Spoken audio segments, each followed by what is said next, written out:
Welcome to the Supernatural Japan podcast. I'm your host, Kevin O'Shea, and today we're taking you to a place where the echoes of tragedy still linger, a site where sorrow and remembrance intertwine with eerie tales of the unknown. Nestled within the tranquil Yokoamicho Park in Tokyo stands the Ireido Memorial Hall, a sacred space dedicated to the tens of thousands who perished in the Great Kanto Earthquake of 1923 and the devastating Tokyo air raids of World War II. But beneath the solemn silence of its gardens and quiet reverence of its halls, whispers of the supernatural abound. From shadowy figures that vanish into the night to the haunting scent of smoke lingering in the air, Ireido is more than just a memorial.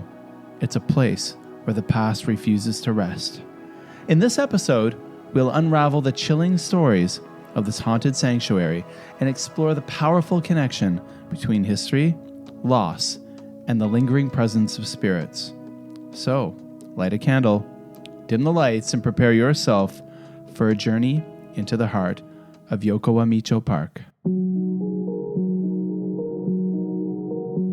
A short walk from the famous Kokugikan National Sumo Arena is the site of one of the biggest tragedies in Japanese history. But before we get into talking about this haunted spot in Tokyo, let's first talk a little about the Great Kanto Earthquake of 1923.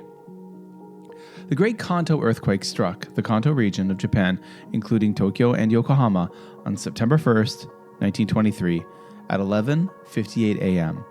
It was one of the most devastating natural disasters in Japanese history. So here's a brief overview of the history and the impact. So the magnitude and epicenter. The earthquake had a magnitude of 7.9, and its epicenter was located beneath Sagami Bay, southwest of Tokyo. The shaking lasted for approximately 4 to 10 minutes, causing widespread destruction across the region. The earthquake leveled buildings, toppled infrastructure, and ruptured gas and water lines in the major cities such as Tokyo, Yokohama, Chiba, and Kanagawa.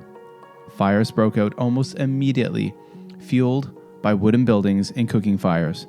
Strong winds from a typhoon offshore intensified these fires, leading to firestorms that consumed entire neighborhoods.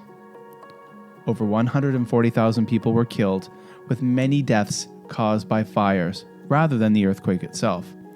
And one of the most tragic incidents, approximately 38,000 people who sought refuge in the Rikugun Honjo Hifukusho, now Yokoamicho Park, were killed in a massive fire whirl or a massive fire tornado. Wow.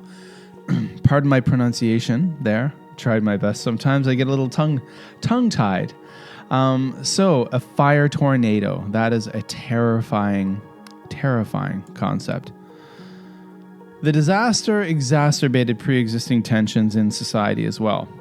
There was misinformation that led to violent pogroms, which are organized massacres of ethnic groups.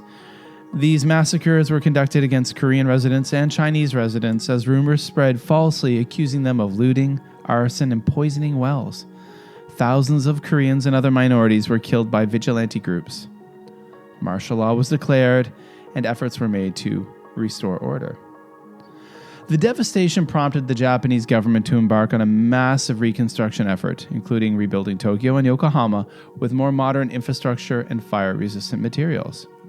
The earthquake exposed vulnerabilities in Japan's urban planning and disaster preparedness, leading to significant reforms in architecture and emergency management. Now, there is a lasting legacy from this disaster. In Japan, September 1st was designated as Disaster Prevention Day to commemorate the earthquake and promote disaster preparedness. The event profoundly influenced Japanese society, culture, and literature, with works reflecting on the fragility of human life and the devastation of natural disasters.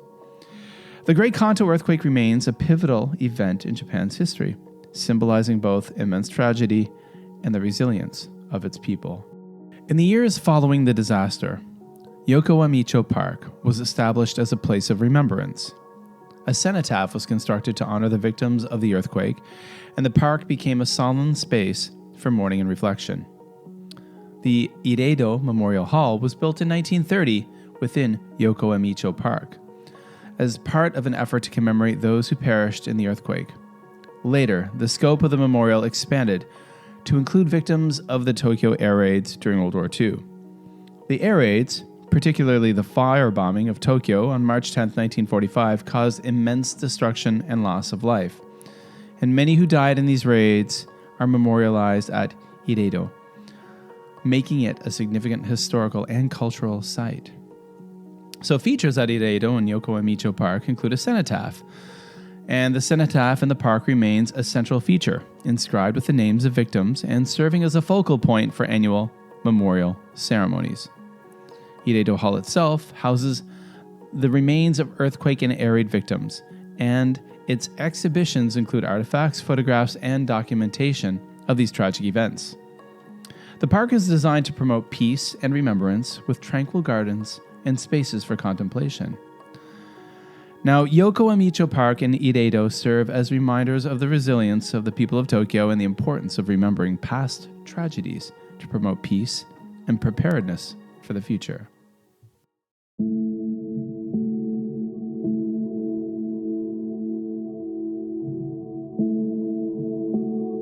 Now, this is the Supernatural Japan podcast. So now we're going to get into a little bit of the spookier side of this part of Tokyo. Now, Ireido and Yokoamicho Park in Tokyo are often associated with eerie and haunted stories, likely stemming from their tragic history, as sites where tens of thousands of people perished in the Great Kanto Earthquake of 1923 and the Tokyo air raids of World War II. While there are no official records of hauntings, the park's somber atmosphere and historical context have inspired tales of the paranormal. Here are some commonly shared stories and urban legends. Now, one thing that many people over the years have reported are whispers and voices. Visitors have reported hearing faint whispers, cries, or murmured conversations, especially near Ireido Memorial Hall and the cenotaph. These sounds are said to echo the despair and confusion of those who lost their lives in the firestorms that swept through the area. Apparitions and shadows are things that are also reported by people who do visit this park. There are accounts of shadowy figures appearing in the park, especially during the evening or nighttime.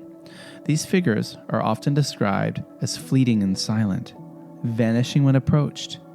Some believe these are the restless spirits of those who died tragically in the disasters.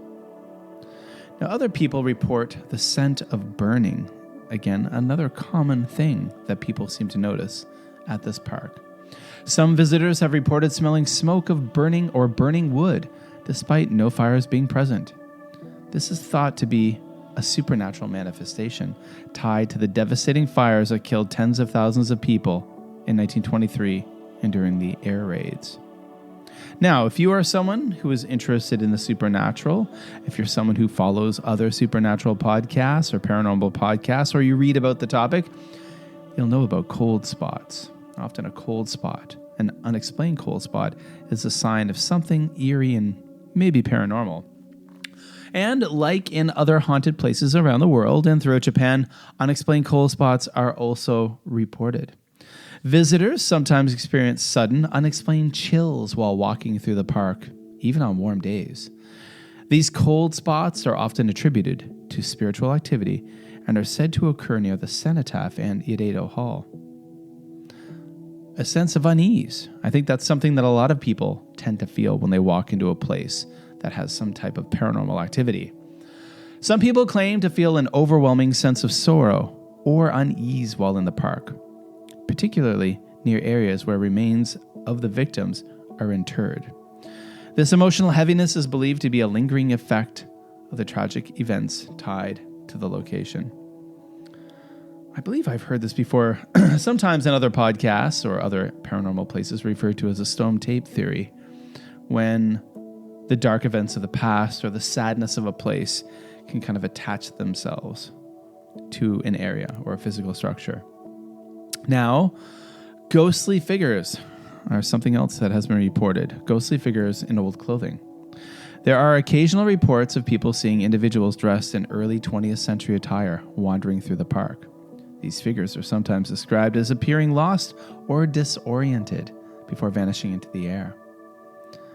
And last but not least, unseen hands or touches. A few visitors have claimed to feel a light touch or tug on their clothing when no one else is nearby. These occurrences are often described as gentle but startling, adding to the park's mystique. So in Japan, it is believed that spirits or yurei linger at sites of sudden or violent deaths. These spirits are often thought to be restless because they have unresolved emotions and were not properly mourned. Yokoamicho Park, with its tragic history and role as a mass burial site, fits the archetype of a location where such phenomena might be experienced. Despite the ghost stories, many also view Yokoamicho Park as a sacred and peaceful space meant for mourning and remembrance rather than fear. Whether or not one believes in the supernatural, the park's atmosphere and history undoubtedly leave a deep impression on those who visit. Well, thank you very much. That's it for another episode of the podcast. I hope you enjoyed that tale of Yokoamicho Park in Ireido Memorial Hall in Tokyo, Japan. Very interesting, a place with quite a history, a somber history. It is no wonder that people would feel paranormal activity in a place like this. I mean, when you think about it, often we get those reports of unexplained things happening, paranormal things happening, often in places where there was a lot of death, a lot of despair, a lot of unhappiness. And that park, that area, that part of Tokyo definitely fits that bill. So that's it for another episode. I want to thank you all for listening. I want to thank everyone who has been listening to the Supernatural Japan podcast over the past few episodes. I'm going to send it a little call to action, folks. Please help this podcast grow. We're a small podcast, so word of mouth is the best way to help us grow. You folks tell 2 friends who enjoy this sort of content, and hopefully they'll each tell 2 more friends. And then soon, we're going to have a lot more people listening to the Supernatural Japan podcast. Also, leave a rating or review wherever you listen to the podcast. We're on all the major platforms, and that absolutely helps. Again, I want to thank you all so much for listening. It's fantastic. The numbers have been growing, and that makes me very happy. I have promised in 2025 to make episodes of the Supernatural Japan podcast a very regular thing. Now, of course, I want you all to follow the podcast on social media. Help us grow that way too. Follow the Supernatural Japan podcast on Instagram with regular posts about the episodes and throughout the week. That is at Supernatural Japan. So you can find that on Instagram at Supernatural Japan. There is a Facebook group. The link is below in the show notes. You can find me on Blue Sky or X at Mad for Maple. My name is Kevin O'Shea, and I am very happy that you've been listening to the Supernatural Japan podcast. I'm looking forward to having you listen again really soon. So that's it, and wherever you are in the world, hope you're happy and stay just a little spooky.